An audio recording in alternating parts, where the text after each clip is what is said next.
Welcome to the Confluence cast presented by Columbus Underground. We are a weekly Columbus-centric podcast focusing on the civics, lifestyle, entertainment, and people of our city. I'm your host, Tim Fulton. This week, transitions can be transformative, but they're often filled with uncertainty. In this week's episode, I sat down with Matt Slaybaugh, an achievement skills coach, playwright, and former artistic director of Available Light Theater. We explored Matt's journey from leading a theater company to becoming a coach, helping people navigate change and pursue what matters most.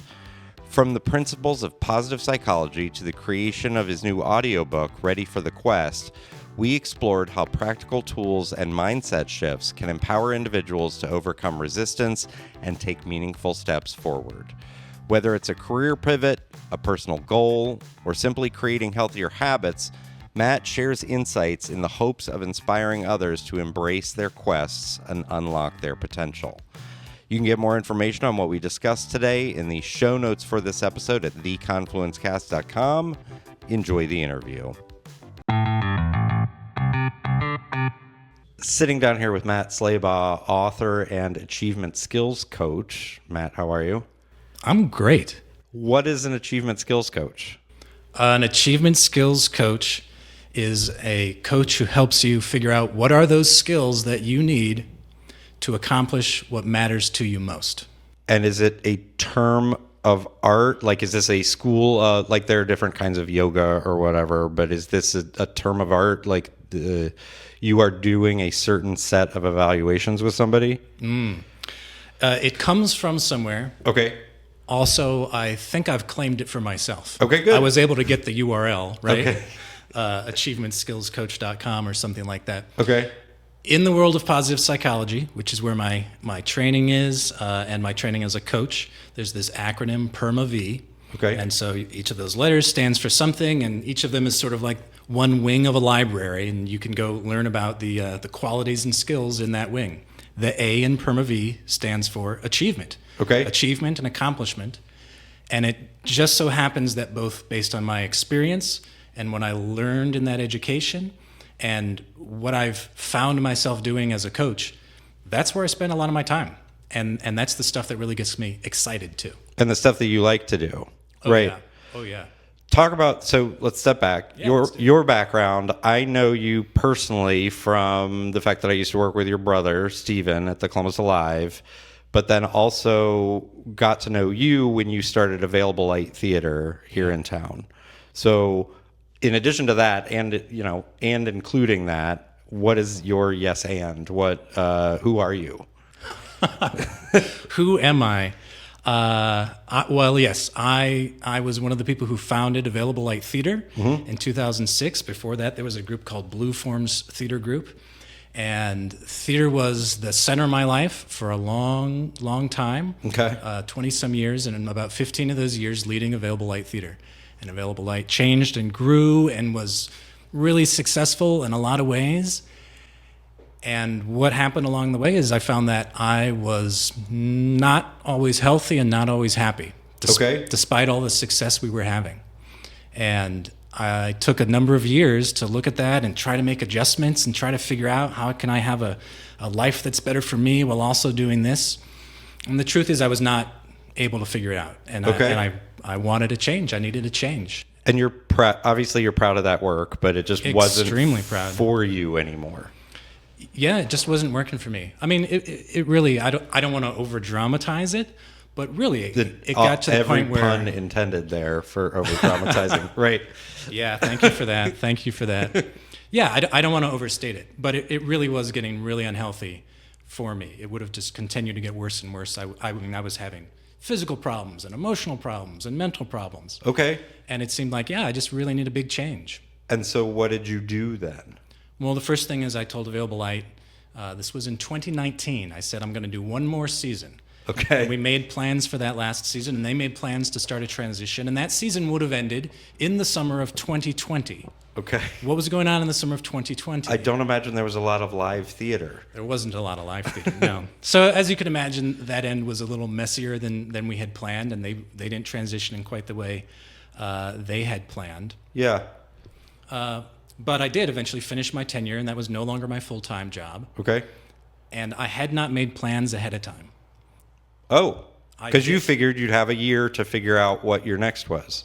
Yeah, Okay. yeah, and the urgency of declaring that I'm making a change was the first thing. Mm-hmm. So I didn't have like another job lined up. I didn't say, okay, now I'm going to go do this other thing. The one thing I did have, and that I started during that last year, and it continued through COVID, was my education in positive psychology. Okay. Which was 9 months long. It was online by design. There were students from 8 or 9 different countries. We met during Eastern Standard Time daylight hours. Okay. People from all over the world. And so I was gaining something even as I was finishing this other thing. Okay. And that was just an inkling. This positive psychology stuff, it really speaks to me. It really seems cool. Maybe this will lead somewhere. And was your sort of interest in positive psychology, is that what led you to say, hey, maybe my time at Available Light is coming to an end? Basically, this is not so you knew something about it before you started educating yourself on it. Yes. And so you knew some probably core tenets of it, maybe not how to actualize it. But then in exploring it, you were like, I can't be happy or healthy doing this job anymore. Yeah. Is that? Yeah, you just told the story better than I ever had. Okay.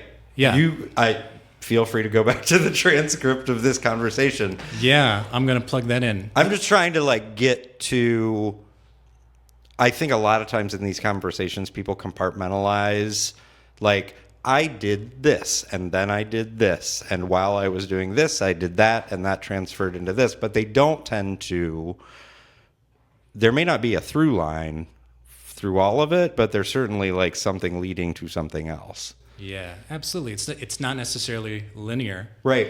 But there's a sequence of events. So yeah, let's bring that in. Yeah. Michelle Lowry, my dear friend, one of the founders of Available Light Theater. Okay. She got an education in positive psychology because it was very useful and effective in her educational world. Okay. They're professionally. Professionally. Okay. Yeah. And there was a coffee date where Michelle and I sat down and she says, I have to tell you about this. And I feel the world moving and opening up as she's telling me about this. And I go, wow, I need to know more. And so I did what in those days I always did when I wanted to learn about something. We made a play about it. Okay. That play that's not a bad strategy, right? It worked for me. Yeah, it worked for me then. So we made this play called Remain in Light. Okay. Because of COVID, it turns out to have been the last play that I made with Available Light Theater. And it was based in those tenets of positive psychology. And you're absolutely right. A lot of what was in that play was me processing what was going on with me, exploring that, learning about stuff. And I'm not going to say it's the play's fault, but yeah, somewhere in that process, I came to that realization and finally made the decision. And so your journey to coaching yes, it was through that positive psychology, but that's not why you were studying positive psychology. That's not why I started, no. Okay. No, we studied coaching as part of that long course. I knew some people who were coaches, had some interest in it. Mm-hmm. And then I got to try it. I really liked it. They had a longer program specifically for the coaching training. Okay. And also, honestly, I realized that I was always a coach. Okay. The way I directed, the way I worked with actors, the way I worked with artists, it was very much not about my expertise, that's not what coaching is about. It was about asking questions and figuring out how to bring out the best in people. Mm-hmm. And that was my favorite thing in all the art we made. I just liked being in the rehearsal room and trying stuff with people and working on solutions and then seeing them surprise themselves and the look on their face, the way they would light up. That's what I was there for. I mean, we always had this joke that Matt made a theater company so he could have rehearsals. Okay. Everyone else cares about the performances. Right. I was just there to be in rehearsal with people. You enjoy the process more than you do the product. Yes. The process is the thing that lights me up. And so you then you finished that initial course, the world is shut down, you decide to continue on that coaching track, correct?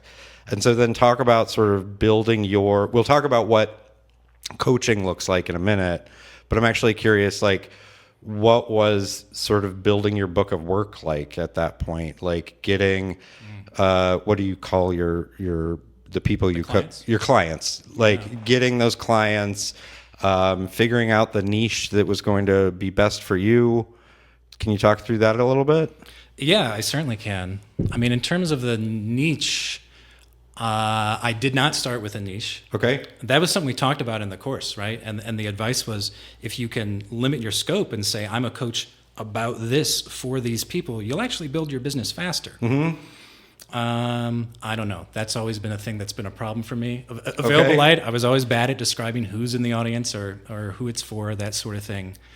And I guess I just like the idea of exploring and finding out. Mm-hmm. That's who I am. I said, I'm just going to get on the road and figure this out as I go. And it was a similar thing with the clients, wherein I started by looking at the people around me and just sharing. I mean, literally making a list of people and sending emails and saying, hey, this is what I'm doing. This is how I think I'd like to help people. Who do you know that needs this kind of help? Okay. And let's see who I can connect with. Yeah. Well, and offering maybe like initial sessions for free, and like, so talk about onboarding a client. Like what is let's maybe just develop a quick persona of what kind of person tends to come to you, what issues do they tend to have, and how do you start exploring how to solve those issues or address them?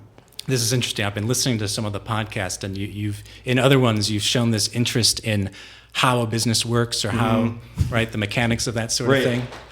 Great. Yeah, welcome to it.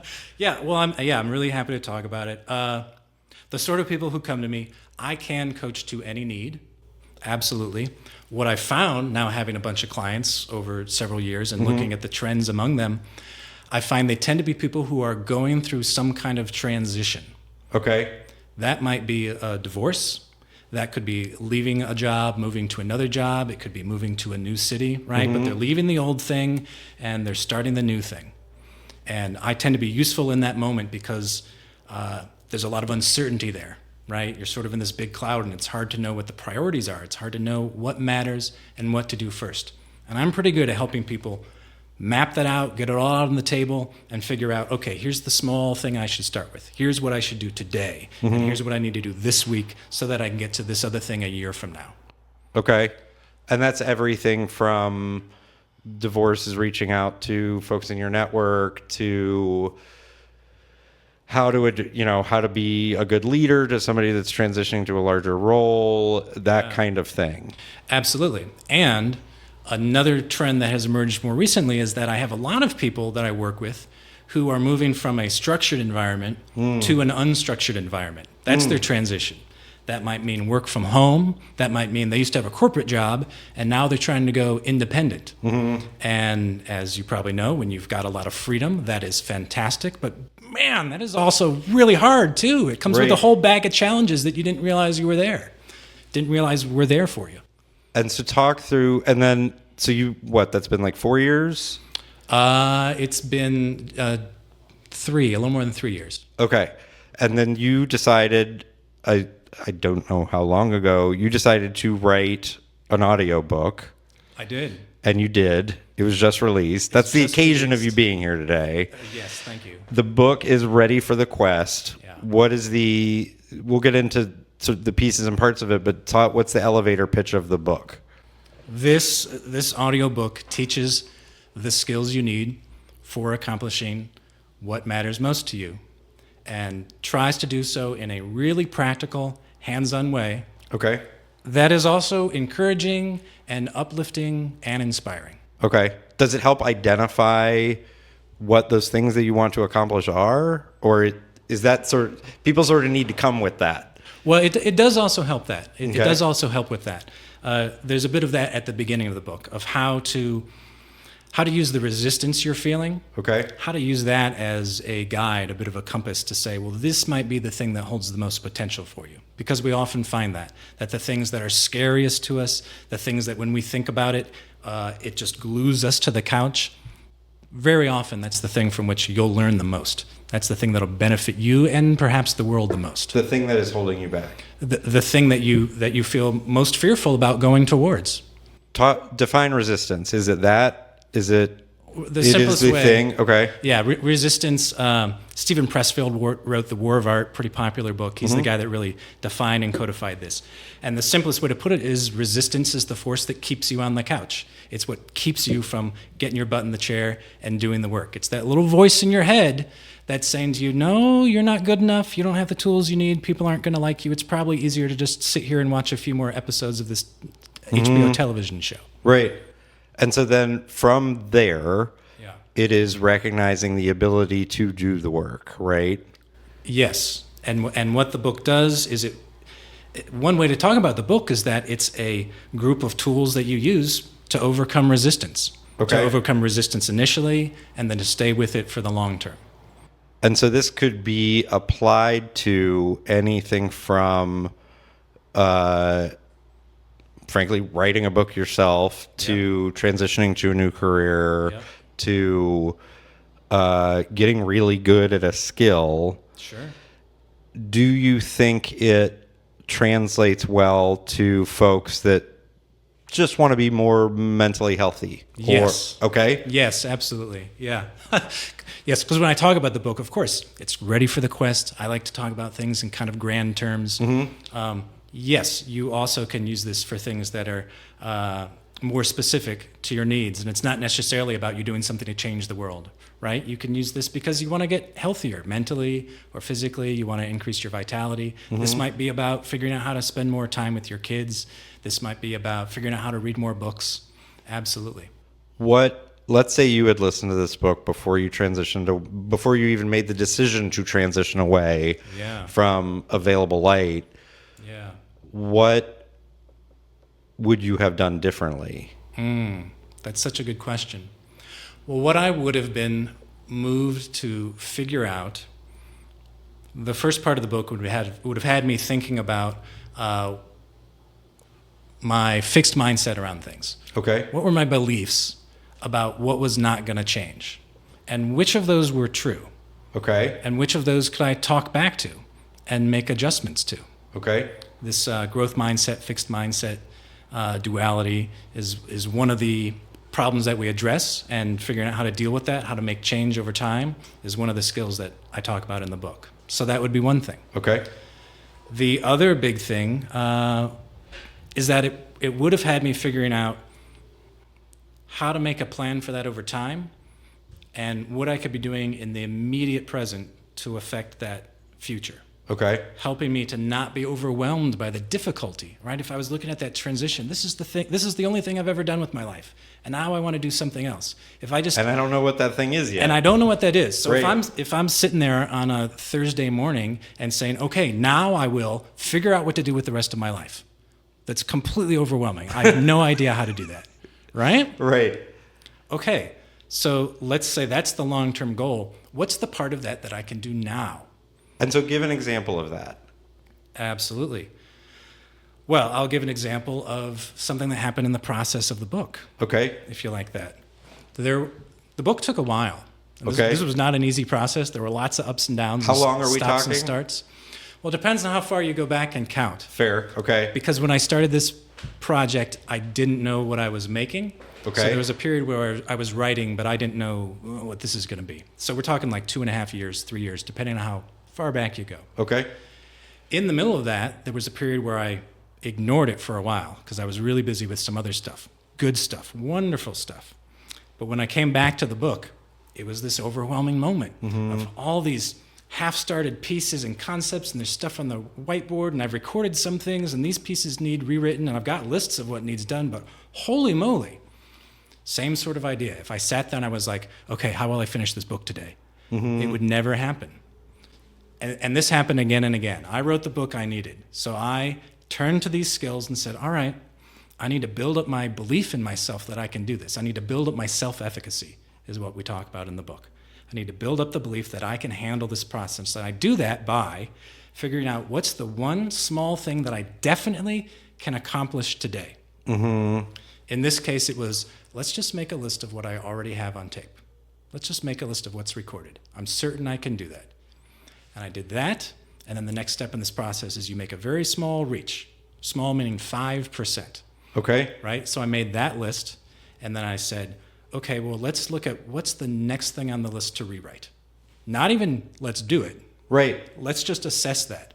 And that's all I did on that first day. I made a list, and then I had, okay, chapter 5, part B needs rewritten. And then I walked away from it. And I came back the next day, and I started with, okay, chapter B needs rewritten. And over time, I built myself up. I got momentum going.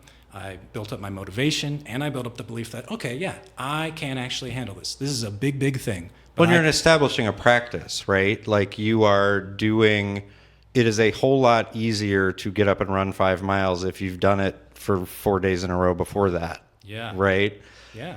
And the sort of task management part of it, I'm sure a lot of task management philosophies are this way, but the one I'm familiar with, getting things done, David Allen is very much get everything out of your head, put it all on paper, and then start providing contexts to everything. Yeah. Like, you need to go grocery shopping? Well, you need a car for that. And is that available to you right now? Or you need to have a discussion about what the holidays are going to look like for your family. Like, okay, who needs to be involved in that? Like, let's provide context for everything. So there's the similarities there, right? Oh, yeah, more than similarities. I mean, I'm super familiar with his work. He's got the brilliant insight that our brains are not naturally good at this stuff, right? When you make a list of the stuff you want to do, your brain doesn't know which is more urgent. Make the dentist appointment, take the trash out today, or achieve fulfillment in my life. And it just says, I got to do all those things before I go to bed tonight. Right. Right? So your brain is kind of dumb in this way. It needs some help. Yeah. This, in fact, leads us to one of the big moments of revelation for me, and part of the reason I wrote this book was the realization that we really confuse being good at something and being good at getting that thing done. So you talk about a runner, you're a great runner, you're a super duper athlete. That doesn't mean you're necessarily great at logging your miles and getting your training regimen done, right? You might be a fantastic musician. We probably both know people who are incredible musicians. They pick up any instrument and genius just flows. Do it, right. They can just do it. That doesn't mean they finish writing songs. That doesn't mean they're organized to get a band together or make an album or get shows together, right? Being good and being good at finishing the thing are not the same. We're just not born with these skills. They're also not really taught in school. Right. Right? And so is the goal there to... It's a self-assessment, right? Or an assessment in general to say, you want to do this thing. Let's go back to the music example. You want to do a little mini tour. Okay, great. Can you get other musicians? Well, I'm not really good at coordinating schedules. And is it well, let's get good at that? Or is it, what can I offload? Or what can I task someone else with? To sort of clear your plate, or is that not in line? You would probably get there. What I would be recommending that person or working on with them as a coach, to use your word, the practice, right? Mm-hmm. What is the practice for that person that leads to them ending up on tour, right? The practice itself might actually be, I put in 3 hours of work, 3 days a week on this. And at the beginning of those 3 hours of work, I eat a beef stick because it gives me some energy, and then I light a candle because it inspires me, and then I look at the list of problems that I made at the end of the practice the day before, and I figure out which ones I can most readily accomplish. That's my practice. It's Pavlovian to an extent, right? Or is it like, I mean, that feels spiritual. It feels like you are... like when a school bell goes off, or when I don't know if you have to use Slack, but when like you hear that Slack message, you're like, oh God, I have to respond to that right now. Or like a text message alert or something like that. You're talking about creating that for yourself. That can be part of it. Okay. And in fact, we know that our brain responds to that. So yeah, let's take advantage of that. Mm-hmm. Let's take advantage of that architecture, right? So chapter 10 is all about habits and rituals. Okay. And I read James Clear and Wendy Wood and Lucy Milkman and a whole bunch of other people to try to say, if the practice is what we want, what can we learn from this science of habits and rituals, and how can we apply it? And that's part of it. And so what's next in the book then? After that? Yeah. Well, that's chapter 10. And then we get to chapter 11, Okay. in which I deliver the bad news. The bad news that everybody already knows, which is that you cannot control the outcome. Okay. No matter how hard you work, no matter how hard you study, no matter how well you think you know what's going to happen, no matter how much confidence or self-efficacy you have about it, you know that eventually you're going to make effort, but then your effort collides with the world, and we don't actually know what's going to happen. And so when you're trying to accomplish something really difficult, really important, something that's important to your life, and probably therefore, in my opinion, important to the world, this is a huge amount of uncertainty. We'll use writing as an example. Okay. How do you sit down for hours a day and write and put in that effort? And that is really a lot of hard internal work, right? Depending on what you're trying to produce. How do you do that work every day, knowing that there's a very real chance that it will lead to not much? Okay. How do you do that? Is it just that, radical acceptance of I don't have control over this outcome, but the payoff is one, the work, and two, doing it? Yeah. Okay. That is part of it. That is part of it. Yes, this is part of why I call it ready for the quest. Okay. Because whatever it is that you're trying to accomplish, whether it's this big grand thing, you're trying to produce a great work of art, you're trying to change the world, or whether you're just trying to have better habits in your life for your own health, the goal that you're going after certainly is really, really valuable. But it may be that the effort you put in, what you learn along the way, the growth that you'll go through, that's the real prize of the thing. That's the reason it's a quest, because you went on this journey and you found out about yourself. Well, to make it an analogy a bit, let's say somebody picks up the audiobook and says, I just want to have a healthier relationship with my partner at home. You may be doing that work in order to foster a healthy relationship, and that person may decide, I don't want to do this anymore. Yeah. But the payoff is that you are now empowered to have healthy relationships, or you are better at having healthy relationships. And let's go back a second to that writer. Okay. That poor guy who's trying to put in that work all that time and facing that very daunting ending that you don't know what it's going to be. I think we mentioned this a little bit before. If that's what you focus on every day, you sit down and say, well, I'm going to try to write a book and become a success and become famous, or try to move people. And every day you say, did I do that today? Did I write the book today? Did I become famous and move people today? You're logging 257 days of failure. So this is why it's so crucially important to choose your measure of success, right? To focus on that. Because if you focus on, I put in 3 hours today, right? And that's success. And that's success. Right. I learned something new today. That's success for something different, right? Yeah, maybe you have a profound reason why you want better physical fitness. Maybe you're a grandmother who wants to be able to continually pick up her grandchildren. So you're trying to do, some squats every day. You're trying to keep your knees in good shape, right? You've got this profound reason behind it. Maybe your practice is trying to make it through another day without getting completely depressed by the world of sorrow around you, so that you can come back and fight for the people you love the next day. Mm-hmm. And maybe success is, I made it through another day. I'm going to be here and do this again tomorrow. Okay. But again, if you were to focus on the end game, the huge task at the end of it, that's so daunting you might not even get started. Let's sit back. Talk about this sort of after you realized, I'm going to write a book. Okay. Talk about, because there are many people in this, folks that I imagine solicited to participate in the book. Were they just reading the things that you wrote for them, or was there a bit of interviewing process, or? Well, there's a mix. Okay. There's a mix. There are three of the chapters have sections that are interviews. So there's a conversation. We recorded it. I went back later and picked the chunks that went into the book. Mostly what you're hearing is, people, I gave them a quotation from someone else. Okay. We spent some time just like this, and that ended up in the book. Okay. Talk about your editing process and grooming. And like, when was there did you do it like I imagine they do Saturday Night Live, or like a messaging calendar where it's like, okay, I've got this many chapters and here's what's in each one? Like, is that how you laid out the book, the structure of it, basically? Yes, eventually. Okay. Eventually. Again, it wasn't a totally linear process, but Okay. it started with me saying, what are all the things I want to put in this book? Yeah. And that was 250 things.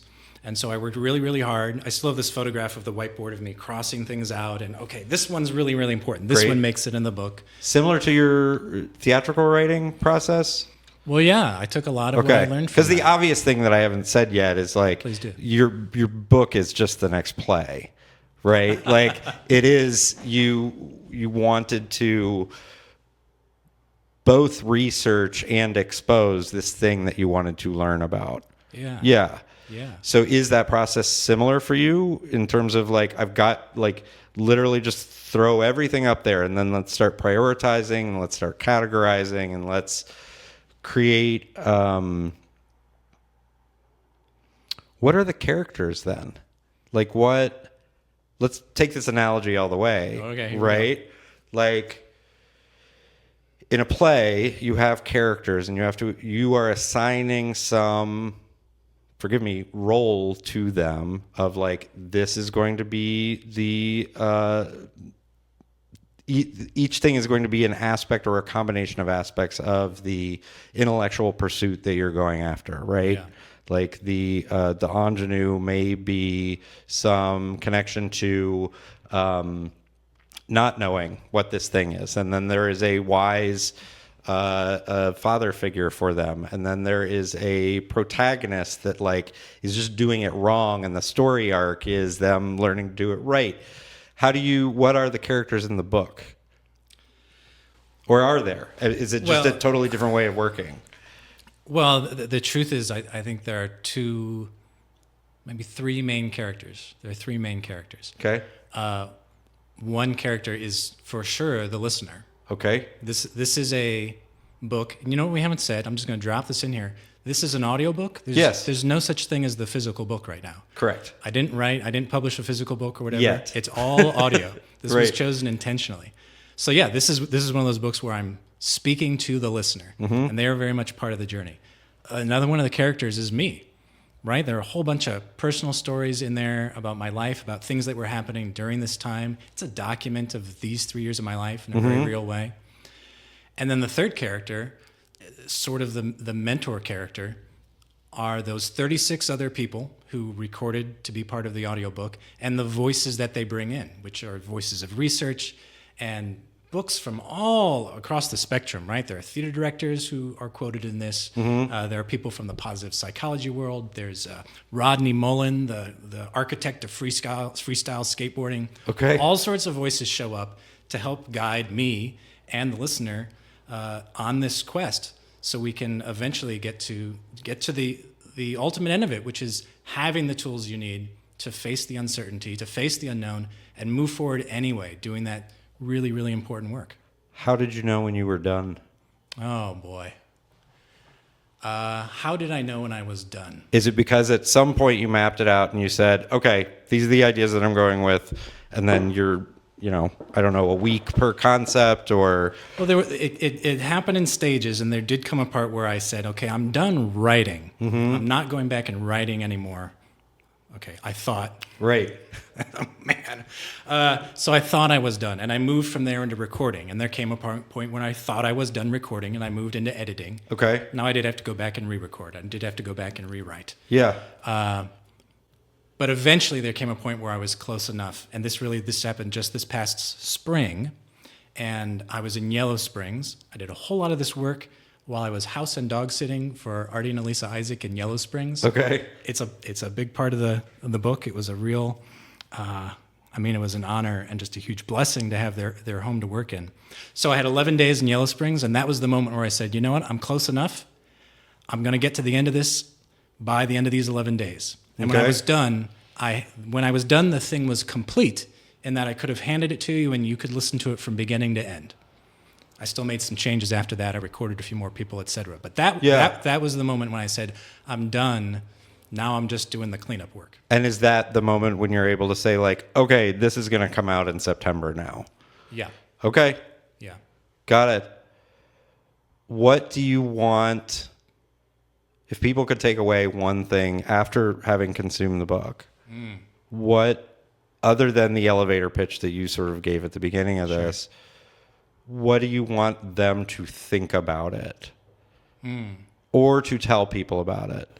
To tell people about it. Well, I'll tell you, my favorite feedback that I've been getting is a bit of a trend, and it's people just saying that listening to the book is making their day better. Not even that's necessarily about the content, but a friend texted me and said, you know what, I was having a really stressful day, and on my way home, I put your book on. It doesn't even matter what chapter it was. I felt a lot better by the time I got home. Just that the stance of the book, the attitude of the book is encouraging and will lift you up. That's the point of the thing. I mean, if I can zoom out and speak to the purpose of the whole thing, the book, the coaching, Available Light Theater 2. Okay. We need you. And I'm talking to you, and I'm talking to everybody who's listening. We really need you to reach your potential. We need you to go after that thing that is your calling, and we need you to add whatever it is you can to the plus side of the equation, because that's how the world moves forward. That's what I think. That's why I'm a coach, because I believe that everyone can and should reach their potential. I made the book because I wanted these tools to be available to everybody. Okay. That's the most reasonable end to any interview, but I do end every interview with the same two questions. What do you think Columbus is doing well? Yeah. And what do you think Columbus is doing not so well? Well, we've got another hour, right? Yeah, sure. Well, here's what I want to shout out about what's happening that people are doing well. Is the Greater Columbus Arts Council and the support they're providing specifically for individual artists right now. That is a big change. That's a new thing. There were organizational reasons why it was more difficult for them to specifically target individual artists for a while, but they figured it out. Yeah. The number of artists they're supporting, the amount of money they're providing for artists, I will praise it by saying, I'm jealous. I can't imagine what it might have been like 10 or 15 years ago if I'd had access to those resources. I mean, this money, I'm sure, is life-changing for some people. It's going to support a lot of work. And the fact that they are seeding Columbus with all these artists who are getting support, I can't wait to see how that's going to grow and develop over the course of the next few years in terms of the creative and artistic life of the city. It's phenomenal. I'm not sure that everyone realizes how different that is from other places. It is not like this everywhere. This is incredible. And what is it Columbus not doing so well? Well, I'm going to use this to get real specific about a need. Okay. It's an ongoing need that you know about, and it's for space. Okay. Right? Space is hard. Spaces come and go. Skylab, right? And people have been trying to solve this problem for a long time. To be clear, you're talking about art spaces, whether that performing or exhibiting work or generating work. Well, I'm talking about art spaces, and what I really specifically want to get to, since I've got the microphone for the moment, is space for performing arts, space for theater, space for dance, because they do demand something else from a space, right? It's not actually the same as having a space that's really suitable for having bands play every night. It's not necessarily suitable for a group that wants to come in and say, well, no, we need it for 7 nights, or we need it for 7 nights and 2 weekends after that as well. It's just not built for that. A lot of people have tried to solve this problem. Lord knows Michael Herring's tried it like 6 different ways from Sunday. Yeah. And so I'm just putting this out as a call, because my belief at this point is that what it does take is someone who's invested in those art forms and has the ability to make an investment in the space right? This isn't going to come because the artists who wanted it got together and said, let's just make it happen. There needs to be an outside force to support that. I really believe that. Do you think it would be if we made it a norm?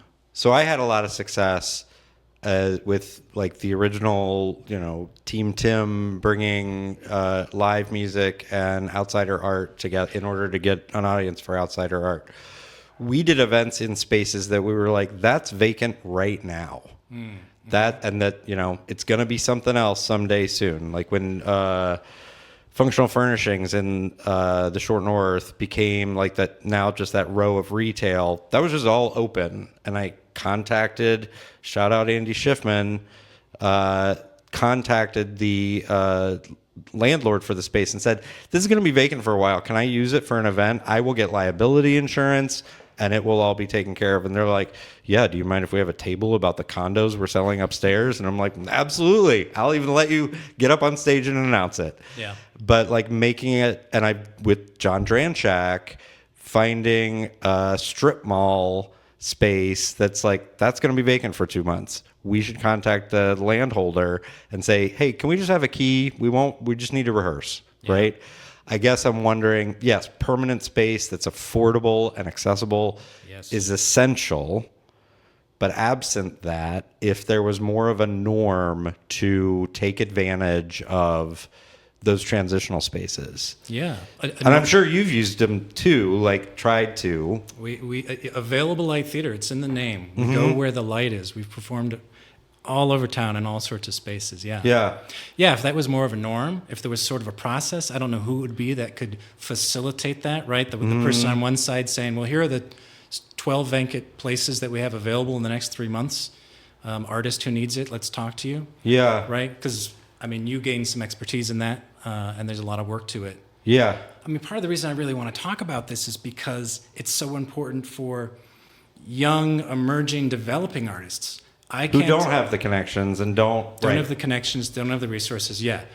When we started, the Short North Playhouse existed right at near Buttles and High, one block off it. It was like a 99-seat theater, really well equipped. That's how our theater company got started, being able to have a space like that. And it couldn't have, really, without it or something. That we could actually afford that at the time. It was a stretch. We all pooled our money together, but we could pull that off.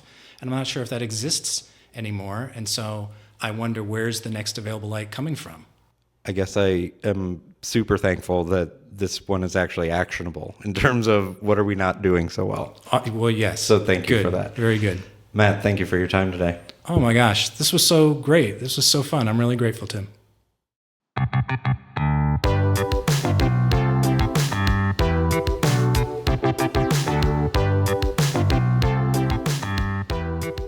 Thank you for listening to the Confluence Cast presented by Columbus Underground. Again, you can get more information on what we discussed today in the show notes for this episode at theconfluencecast.com. Please rate, subscribe, share this episode of the Confluence Cast with your friends, family, contacts, enemies, your favorite playwright.